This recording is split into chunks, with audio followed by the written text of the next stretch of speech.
Et comme tous les dimanches après la météo de 18h30, elle nous rejoint, c'est Naïma Bencheman, Wendy. Bonsoir Naïma. Bonsoir Wendy. Et vous qui avez rencontré un artiste de street art, notamment reconnu pour ses collages photographiques, il a été très actif pendant le confinement. Il s'agit de... JR, qui est l'ambassadeur de la culture française le plus connu à travers le monde. Un personnage assez mystérieux derrière ses lunettes noires, avec son chapeau et son appareil photo. Et pourtant, il a déjà parcouru la terre entière et réalisé des miracles. Ce garçon, il a la grâce d'un prophète. À 37 ans, il a déjà collé ses photos monumentales en noir et blanc à Paris, Berlin, La Havane, Rio, New Delhi, Jérusalem, en Palestine, à Shanghai ou encore à Los Angeles. En 2011, il sort son documentaire Women Are Heroes, où il met les femmes meurtries par la guerre à l'honneur, en braquant son objectif sur celles qu'il appelle sobrement les héroïnes de l'ombre. Il a créé un ballet, fait jouer Robert De Niro dans le film Hélice en 2015, co-réalisé un film avec Agnès Varda, Visage Village, primé par l'Œil d'Or du meilleur documentaire au Festival de Cannes en 2017. Bref, JR, c'est un artiste inspiré.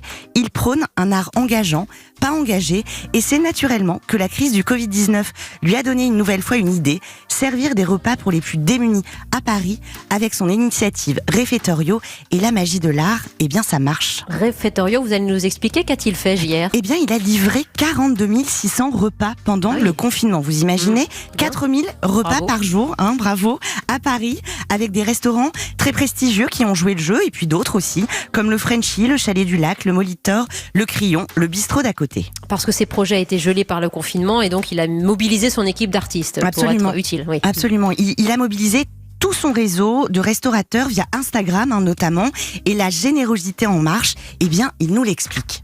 C'est parti très vite, déjà quelques jours après on faisait des centaines de repas. Ensuite on s'est rendu compte que le gros problème ça allait être les denrées alimentaires, et c'est là qu'on a eu la grande chance, grâce à Swazik de notre équipe, de rencontrer Thierry Cotillard qui est le président d'Intermarché, et lui il a juste dit écoutez, je vais faire un truc très simple pour vous, je vais prendre mon téléphone et je vais appeler mes fournisseurs et on va voir qui veut bien aider. C'est comme ça que c'est parti. On a eu des pâtes, on a eu de l'huile d'olive, on a eu des sardines, on a eu des œufs en chocolat pour Pâques et ainsi de suite. Et tout ça, on les livre à chaque fois au restaurant pour qu'ils cuisinent avec. JR, depuis le début de votre carrière, vous ne cessez de créer des passerelles et de mettre en avant la culture parce que pour vous, c'est important. Et vous avez déclaré, cette crise du coronavirus sera peut-être une prise de conscience. Et je crois d'ailleurs que vous-même, vous avez eu le coronavirus. Oui, tout à fait. Moi, je l'ai eu, le coronavirus, et j'ai eu la chance de ne pas avoir beaucoup de symptômes et que ça soit derrière moi. Malheureusement, il y a des personnes beaucoup plus fragiles que ça impacte plus. Maintenant, si on doit repenser le monde de demain, je crois qu'il faut juste le créer au jour le jour, et la manière dont on a pensé l'action du Refettorio, c'est bien sûr en se lançant dans une aventure où il y a bien sûr plus de chances d'échec que de réussite, parce qu'aucun de nous sait comment le faire. Chacun d'entre nous découvre une autre manière de créer un restaurant solitaire, là, dans ce cas-là. Mais en tout cas, l'idée de devoir se réinventer, elle est au centre des questions de demain, et en fait, c'est déjà aujourd'hui. C'est pour ça qu'on a commencé avec ça, et que moi, je vais le continuer dans ma pratique. Comment continuer à lier les gens à travers l'art, sachant qu'on ne peut pas créer de grands rassemblements tout de suite.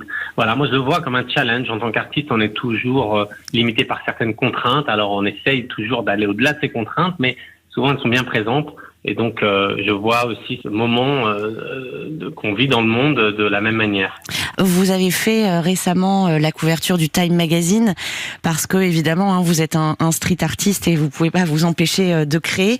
Mais récemment, dans une des rues de Paris, vous avez écrit retrouver l'espoir. C'est ça qui nous manque, retrouver l'espoir. Oui, je pense qu'en fait l'espoir il est toujours là, il sommeille en nous, il demande juste qu'à être déclenché. Et c'est vrai que l'art est souvent une magnifique manière de le faire, de faire éclore en chacun de nous. C'est pour ça que les théâtres, les cinémas, les musées, tout ce qui est lié à la culture et pour lequel on est si fort en France est extrêmement important. Et donc voilà, c'est pas un hasard si Time Magazine a choisi la France pour représenter cette image d'espoir. En tout cas, j'espère qu'elle continuera à circuler. JR, l'artiste contemporain qui vous répondait avec ce projet Refettorio, 4000 repas servis par jour aux plus démunis. Merci Naïma Bencheman et merci à Benoît Leviona qui vous a aidé dans la réalisation de cette interview sur Europe 1.